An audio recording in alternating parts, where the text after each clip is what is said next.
अल्पसंख्यक ब्राह्मणों ने बहुसंख्य बनने के लिए आजाद भारत में सबसे पहला हथियार डेवलप किया, फसाद। 65,000 फसादात हुए और कई लाख मुसलमान मारे गए। 66 साल में 55 साल कांग्रेस ने राज किया और 65,000 फसादात हुए। गुजरात में नरेंद्र मोदी के राज में 2 महीना कर्फ्यू रहा और उत्तर प्रदेश में अलीगढ़ है, वहां कांग्रेस के राज में 6 महीना रहा। रिकॉर्ड है, तथ्य है, मैं तथ्य जो है वो बता रहा हूं। अगर बीजेपी के राज में 2 महीना कर्फ्यू रहा और कांग्रेस के राज में 6 महीना कर्फ्यू रहा तो ज्यादा बदमाश कौन है? मैं आपको आंकड़ों के साथ बोल रहा हूं भाई, ये ज्यादा बदमाश कौन है? तो मुसलमानों को सोचना होगा। मैं ये नहीं बोल रहा हूं कि बीजेपी के लोग सज्जन है, वो तो साले बदमाश है ही है, वो तो है ही है। और वो जो बदमाश है ना, वो ईमानदार बदमाश है। मैं मुसलमानों को ये कहना चाहता हूं कि ये जो बीजेपी के बदमाश है, ईमानदार बदमाश है। ईमानदार बदमाश का क्या मतलब है? वो बोलते हैं हम खुल्लम खुल्ला मुसलमान के विरोध में, वो छुपा के नहीं रखते, वो बोलते हैं क्या खुल्लम खुल्ला मुसलमानों के विरोध में, तो ये ईमानदार बदमाश है। कांग्रेस के लोग अपने को सेकुलर कहते हैं, सेकुलर है नहीं, वो अपने को सेकुलर कहते हैं। और सेकुलर लोगों के राज में 65,000 फसादात हुए, कई लाख मुसलमान मारे गए। और जब फसाद होता है और मुसलमान मारे जाते हैं तो क्या कांग्रेस के लोग क्या कहते हैं? कांग्रेस का होम डिपार्टमेंट क्या कहता है? कांग्रेस का सीआईडी क्या कहता है? कांग्रेस का सीबीआई क्या कहता है? क्या कहता है? जानते हो क्या कहता है? इसमें आरएसएस का हाथ है, इसमें जनसंघ का हाथ है, इसमें शिवसेना का हाथ है, इसमें बजरंग दल का हाथ है, इसमें विश्व हिंदू परिषद का हाथ है। कौन कहता है? कांग्रेस का होम डिपार्टमेंट, कांग्रेस का सीबीआई, कांग्रेस का सीआईडी कहता है, कांग्रेस का पुलिस कहता है। क्या कहता है? इसमें इनका हाथ है। अरे इनका हाथ है, सरकार तुम्हारी, होम डिपार्टमेंट तुम्हारा, पुलिस तुम्हारी, सीबीआई तुम्हारी, सीआईडी तुम्हारी। अबे सारे पकड़ो ना, पकड़ो ना। पकड़ते नहीं, क्या कहते हैं? इसमें इसका हाथ का है, इसमें इसका हाथ है, इसमें इसका हाथ है। अबे तुम्हारा सरकार है और तुम खुद ही बोल रहे हो इसका हाथ है। अबे हाथ है तो पकड़ लो ना, पकड़ो, एविडेंस इकट्ठा करो, कोर्ट में खींच कर ले जाओ, उसके खिलाफ में ट्रायल चलाओ और ऐसे बदमाशों को जेल में डालो। ये करना चाहिए। तो कांग्रेस के लोग क्या सोचते हैं? इनको अगर जेल में डाल दिया तो अगली बार फसाद करने के लिए आदमी कहां से मिलेंगे? अगर अगली बार फसाद करने के लिए आदमी नहीं मिले तो फसाद नहीं होगा, फसाद नहीं होगा, मुसलमान इनसिक्योर नहीं होगा, मुसलमान असुरक्षित नहीं होगा, मुसलमान असुरक्षित नहीं होगा तो मुसलमान डरेगा नहीं, और मुसलमान डरेगा नहीं तो कांग्रेस को वोट कैसे डालेगा? शैतानी खेल समझा रहा हूं, ये कांग्रेस का जो शैतानी खेल है, एक खेल समझा रहा हूं।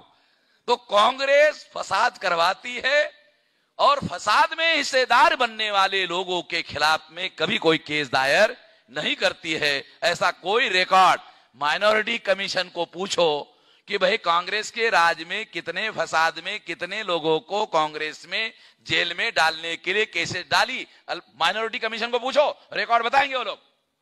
ऐसा कोई रिकॉर्ड अवेलेबल नहीं है। अब सवाल है कि कांग्रेस ऐसे फसादात क्यों करती है? तो एक तो कारण बताया आपको, मगर सबसे बड़ी बात आपको बताना चाहता हूं कि जब फसाद होता है, मैं अपना इंडिविजुअल एक्सपीरियंस बताता हूं। मैं औरंगाबाद में पढ़ता था, औरंगाबाद में रहता था, औरंगाबाद में नौकरी करता था। मैं औरंगाबाद का किस्सा आपको बताता हूं।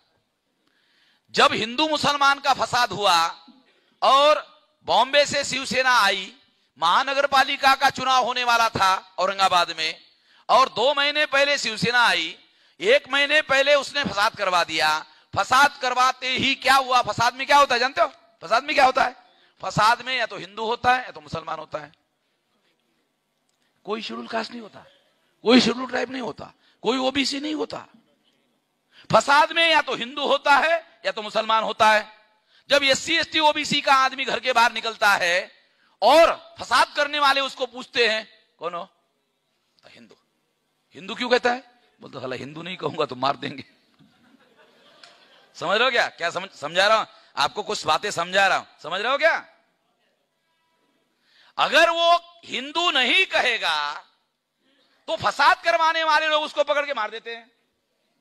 तो वो एससी एसटी ओबीसी के लोग फसाद में क्या कहते हैं, फसाद में उनको पूछो कौन हो, हिंदू। अच्छा जा, ओ हिंदू, अच्छा जा जा, तो जाने देते हैं। समझ रहे हो ना। इसका मतलब है फसाद ब्राह्मणों का एससी एसटी ओबीसी को हिंदू बनाने का नेशनल गेम है। नेशनल गेम समझते हो, राष्ट्रीय खेल। जैसे क्रिकेट हो रहा है, जैसे कबड्डी हो रही है, जैसे हुतुतु हो रहा है। ये साला ब्राह्मणों का, वो कबड्डी नहीं खेलते, ब्राह्मण कबड्डी नहीं खेलता, हुतुतु नहीं खेलता, वो ब्राह्मण क्रिकेट नहीं खेलता। ब्राह्मण एक खेल खेलता है, रॉयट्स का खेल, नेशनल गेम।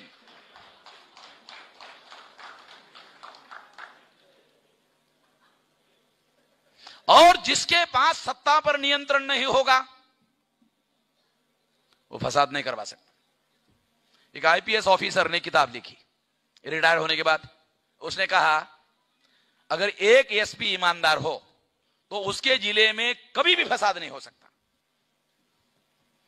तो उसका दूसरा मीनिंग क्या है, इसका मीनिंग यह है कि फसाद होता है, इसका मतलब है एसपी उसमें शामिल होता है। इसका दूसरा मीनिंग वह है, एसपी क्यों शामिल होता है, क्योंकि ऊपर से आदेश होता है। चुप रहो, लोगों के मन में मुसलमानों के विरोध में गुस्सा है, निकलने दो, निकलने, तुम चुप रहो, हम बोलेंगे तब कुछ करना। और फिर फसाद हो जाता है। 8-15 दिन के बाद में सरकार क्या करती है, इंस्पेक्टर ने गलत काम किया, एसपी ने गलत काम किया, आईजी ने गलत काम किया, ट्रांसफर।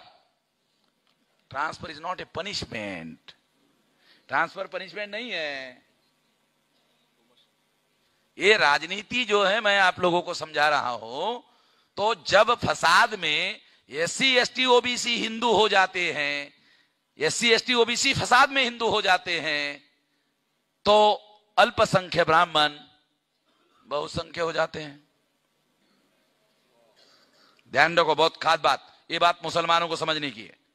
अल्पसंख्यक ब्राह्मण बहुसंख्य हो जाते हैं, और बहुसंख्य होने के बाद में जब कांग्रेस चुनाव लड़ती है तो जो भी हिंदू हो गया वो कांग्रेस को, बीजेपी को, कम्युनिस्टों को, मार्क्सवादी कम्युनिस्टों को, जितनी ब्राह्मणों की पार्टियां हैं, ये जितने हिंदू बनते हैं ये केवल ब्राह्मणों के पार्टी का ही शिकार होते हैं और ब्राह्मणों के पार्टी को ही वोट डालते हैं।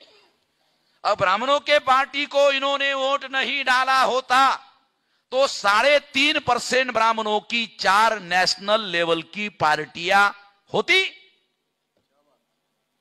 अरे एक नेशनल लेवल की पार्टी होने के लिए कानून में लिखा हुआ है कि 4 राज्यों में 4% वोट, वो भी जो डिपॉजिट जब्त नहीं हुआ उसका ही काउंटिंग किया जाएगा। अगर उसका 4% वोट मिला 4 राज्यों में तो उस पार्टी को नेशनल लेवल की पार्टी मानी जा सकती है।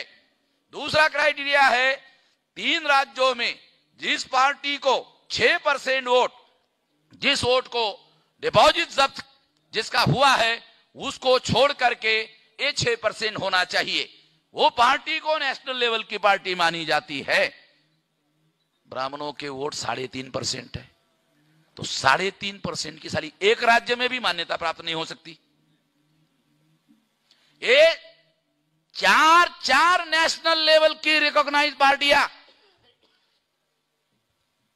या तो देश में कांग्रेस का राज है, इसका मतलब ब्राह्मणों का राज है, या तो बीजेपी का राज है, या तो इसका मतलब ब्राह्मणों का राज है, या तो कम्युनिस्टों का राज है, कम्युनिस्ट ब्राह्मणों का राज है, या तो मार्क्सवादी कम्युनिस्ट ब्राह्मणों का राज है। इसका मतलब है कांग्रेस, बीजेपी, कम्युनिस्ट और मार्क्सवादी कम्युनिस्ट, ये जितने भी पार्टियां ब्राह्मणों की है, अगर इनका राज आता है तो रियलिटी में ब्राह्मण राज है, प्रैक्टिकल में ब्राह्मण राज है।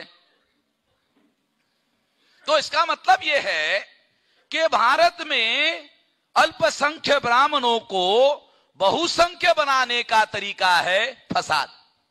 भारत में अल्पसंख्यक ब्राह्मणों को बहुसंख्य बनाने का तरीका है फसाद।